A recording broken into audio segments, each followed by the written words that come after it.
சிம்புவுக்கு ரொம்ப பெரிய கிஃப்ட் குடுத்த சூர்யா. இவ்ளோ தாராளத்துக்கு பின்னாடி இருக்கிற காரணம் என்ன தெரியுமா? நடிகர் சிம்பு தமிழ் சினிமாவுல மோஸ்ட் வாண்டட் நடிகர். திறமை இருந்தும் சரியா வெளிப்படுத்தாத நடிகர் அப்படின்னு பலரும் இவர விமர்சனம் பண்ணுவாங்க. பெரும்பாலான ரசிகர்கள அசால்ட்டா கட்டி போடக்கூடிய ஸ்வாக் கொண்ட வெகு சில நடிகர்கள்ல சிம்புவும் ஒருத்தரு. சக நடிகர்கள் கூட எப்பவுமே ரொம்பவே இணக்கமா பழகக்கூடிய குணம் கொண்ட சிம்புவுக்கு நடிகர் சூர்யா பெரிய கிஃப்ட் ஒண்ண பரிசா குடுத்திருக்காரு. அதாவது இப்போ சூர்யா விஸ்வநாதன் சன்ஸ் அப்படிங்கிற படத்துல நடிச்சிட்டு வராரு. இந்த படம் தமிழ்ல அப்புறம் தெலுங்குல உருவாயிட்டு வருது. இந்த படத்துல மமிதா பைஜு கதாநாயகியா நடிக்கிறாங்க. படத்தோட ப்ரோமோ வெளியாகி ரசிகர்கள் மத்தியில நல்ல வரவேற்பு பெற்றது. இப்படி இருக்கையில சூர்யா நடிப்புல அடுத்து வெளியாக இருக்கக்கூடிய படம் இயக்குனர் ஆர்.ஜே. பாலாஜி இயக்கத்துல அவர் நடிச்சிருக்கக்கூடிய கருப்பு தான்.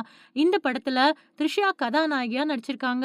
இந்த படத்துக்கு சாய் அபயங்கர் இசையமைச்சிருக்காரு.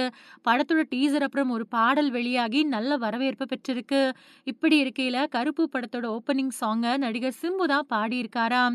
இயக்குனர் சாய் அபயங்கர் கேட்டுக்கிட்டதுக்கு இணங்க சிம்பு அந்த ஓப்பனிங் சாங்க பாடி கொடுத்திருக்காரு. இது மட்டும் இல்லாம எடிட்டிங்ல சிம்புவோட குரல்லையும் கொஞ்சம் மாற்றங்கள் பண்ணியிருக்காங்களாம். பாட்டை கேட்டு மொத்தமா கருப்பு படக்குழுவினருக்கும் பிடிச்சு போச்சாம். குறிப்பா சூர்யாவுக்கு இந்த அளவுக்கு ஓப்பனிங் பாட்டு அமைஞ்சு பல வருஷம் ஆயிடுச்சு. அது மட்டும் இல்லாம இதுவரைக்கும் அவருக்கு இருந்த ஓப்பனிங் சாங்ஸ்லயே இந்த சாங் தான் ரசிகர்களால அதிகமா பாராட்டப்படும் பாட்டா இருக்கும் அப்படின்னு ரொம்ப பெரிய நம்பிக்கையிலயும் மகிழ்ச்சியிலயும் இருக்காராம். இப்படி இருக்கையில நடிகர் சிம்புவுக்கு மரியாதை செய்யக்கூடிய விதமா ரொம்பவுமே விலை உயர்ந்த கிஃப்ட் ஒண்ண வாங்கி கொடுத்திருக்காராம். இந்த பாட்டை பாடி கொடுக்க சிம்பு சம்பளம் எதுவுமே வாங்காததால இவ்ளோ அற்புதமா இந்த பாட்டை பாடி இருக்கக்கூடிய சிம்புவுக்கு ஏதாவது கைமாறு செஞ்சே ஆகணும் அப்படின்னு சூர்யா ஆசைப்பட்டதோட விளைவு தான் அந்த கிஃப்டாம். சிம்பு இப்போ வெற்றிமாறன் இயக்கத்துல நடிச்சிட்டு வரக்கூடிய படமான அரசன் படத்தோட 2ஆம் கட்ட படப்பிடிப்பு நடந்துட்டு வருது. இந்த 2ஆம் கட்ட படப்பிடிப்புல பல நடிகர் நடிகைகளும் இணைஞ்சிருக்கிறதா சொல்லப்படுது. முதல் கட்ட படப்பிடிப்புல நடிகர் விஜய் சேதுபதி கலந்துகிட்டாரு.